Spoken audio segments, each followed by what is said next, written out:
Every summer, thousands of Americans step off a flight in Rome, London, or Paris, grab their bags, and within exactly 45 minutes, they've already fallen for a trap that cost them hundreds of dollars. Sometimes, it costs them their passport. You probably think keeping your wallet in your front pocket or wearing one of those anti-theft crossbody bags makes you bulletproof. It doesn't. The real threats in Europe right now don't look like sketchy characters lurking in dark alleys. They look like friendly locals holding a clipboard.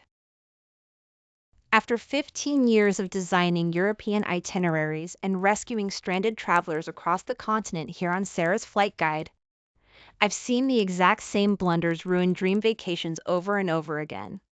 And the craziest part? It is always smart people making these mistakes. You spend months planning, you drop thousands on flights, but you miss the subtle red flags right in front of your face. Here's the secret. The people targeting tourists rely entirely on your jet lag and your deep-seated American desire to be polite. Picture this.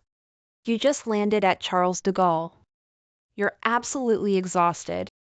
You drag your suitcase to the train machines to buy a ticket into the city center. The screen is entirely in French.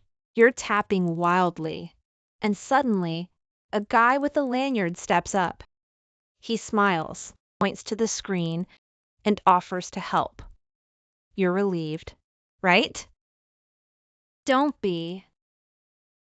By the time you walk away with your train ticket, he has either swapped your credit card with a fake, memorized your PIN to drain your account at an ATM later, or subtly bumped you while an accomplice grabbed the backpack resting on top of your suitcase.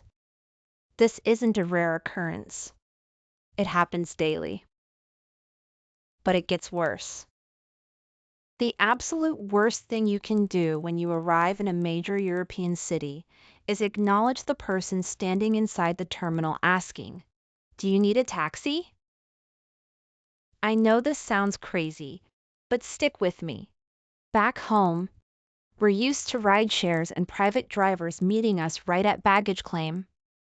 Over there, if a driver approaches you on foot inside the arrivals hall, you are walking straight into a trap. Official, metered taxis are heavily regulated across Italy, Spain, and France. They are legally required to wait at the designated taxi ranks outside the doors. If you follow the guy whispering taxi into the parking garage, you're getting into an unlicensed vehicle. Best case scenario? The doors lock, the meter magically breaks, and your €50 ride suddenly costs €200, payable in cash before they pop the trunk to give you back your luggage. Worst case scenario? You are in a moving car with someone completely untraceable. Now, you might be asking how you're supposed to navigate this when you don't speak the language and your brain is foggy from a red-eye flight. The rule is incredibly simple. Ignore the helpers. If you need an official transport ticket, buy it from the window with a glass partition and a uniformed agent. If you need a cab, walk out the sliding doors, ignore the catcalls, and stand in the actual, physical line. If this video just saved you from blowing your entire travel budget on day one, hit that subscribe button right now. Because we are just scratching the surface. You survived the airport, you made it to your hotel, and now you're standing in front of the Colosseum or walking along the Seine. You pull out your phone to snap a photo, completely unaware that the moment you stop walking, you become a massive target. This brings us to the most successful hustle happening right now near every major monument. Someone approaches you holding a petition on a clipboard. They might gesture that they are deaf, or point to a tragic-looking charity flyer. They walk right up into your personal space and shove that clipboard square into your chest. You are probably thinking they just want a signature or a few spare euros. What is actually happening is a masterclass in misdirection. They shove the clipboard high on your chest to entirely block your line of sight. While you're looking down, shaking your head, and trying to be a polite tourist, saying, "No, thank you," their hand is completely concealed under that clipboard. They are unzipping your crossbody bag or slipping 2 fingers into your front pocket. By the time you push past them, your wallet and your phone are gone, and they are already vanishing into the crowd. The cold, hard truth is that your polite smile is your biggest liability over there. When a stranger approaches you with a petition, a friendship bracelet, or a gold ring they found on the ground, you do not engage. You do not make eye contact. You keep walking.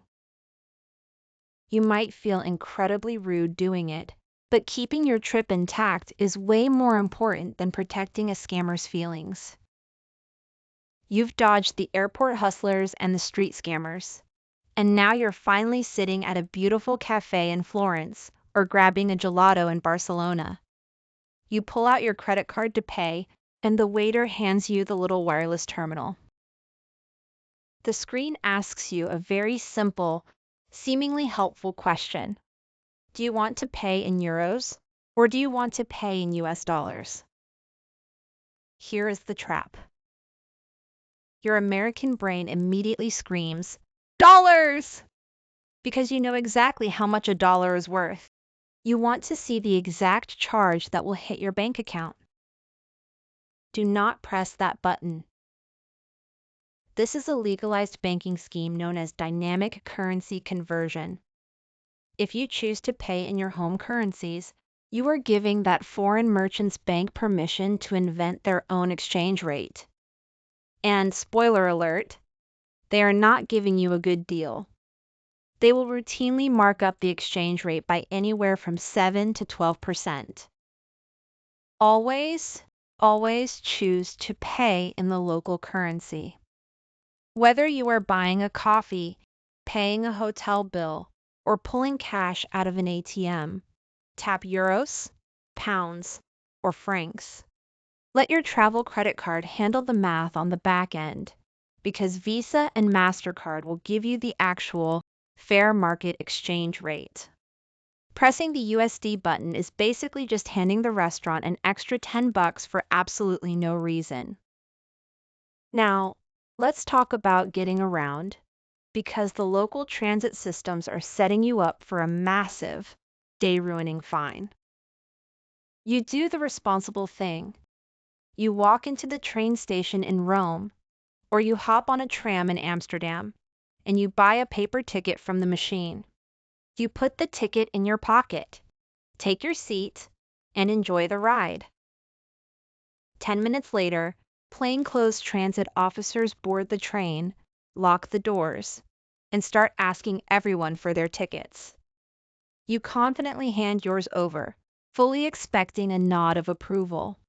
Instead, they pull out a little machine, demand your passport, and write you a non-negotiable 50 to 100 euro fine on the spot.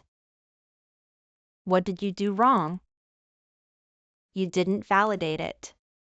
In much of Europe, buying a paper transport ticket is only half the transaction, because those tickets don't have a specific date or time printed on them.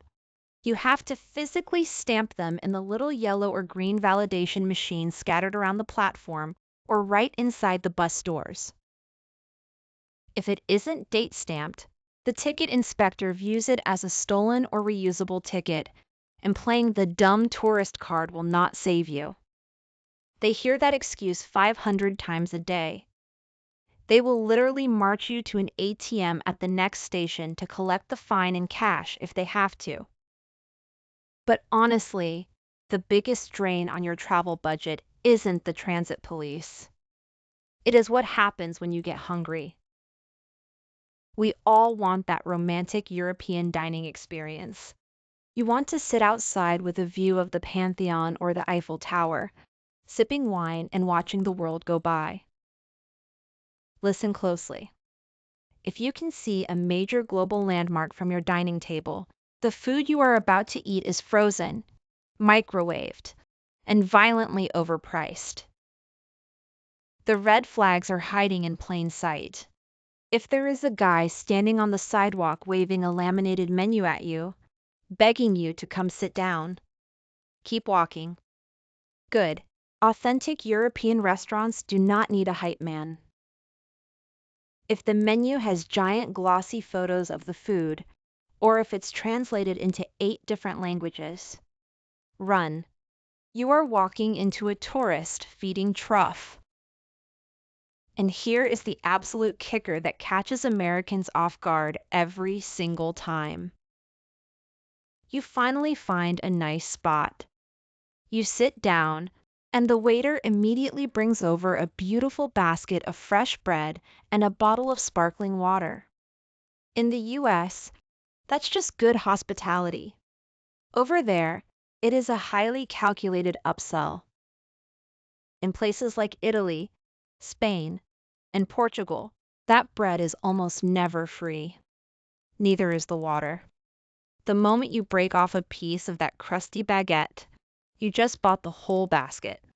And depending on the city, you might also see a mysterious coporto or cover charge added to your final bill just for the privilege of sitting at the table. I know it feels like everyone is out to get your money, but once you know the rules of the game,